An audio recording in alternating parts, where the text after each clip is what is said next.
नमस्कार. आपण आज करंज्या करणार आहोत सुक्या खोबऱ्याच्या. त्यासाठी आपल्याला खोबऱ्याचा कीस, पिठी साखर, मैदा, वेलची, जायफळ पूड आणि तळण्यासाठी तेल घ्यायचं आहे. पहिल्यांदा आपण मैदा भिजवून घेऊया. त्यात तेलाचं मोहन टाकू 2 चमचे आणि छान चोळून घेऊया मैद्याला आणि त्यात थोडी पिठी साखर टाकून गोळा मळून घेऊया. जास्त घट्ट पण भिजवायचा नाही, सैल पण भिजवायचा नाही. तो झाकून ठेवूया मुरायला. आता आपण खोबऱ्याचा किस कढईमध्ये गॅस पेटवून कढईमध्ये खोबऱ्याचा किस टाकून त्याला छान भाजून घेऊया. भाजल्यानंतर तो कुस्करायचा, त्याच्यात पिठी साखर टाकायची, वेलची जायफळ पूड टाकायची.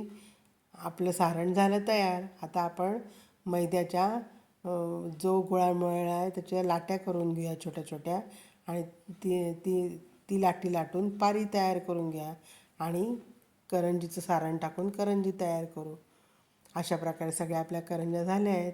आता तळण्यासाठी तेल गरम करूया. तेल गरम झालं आहे. आता त्याच्यात करंजी मंद आचेवरती तळून घेऊया. अशा प्रकारे आपल्या सगळ्या करंज्या खरपूस तळून झाल्या आहेत.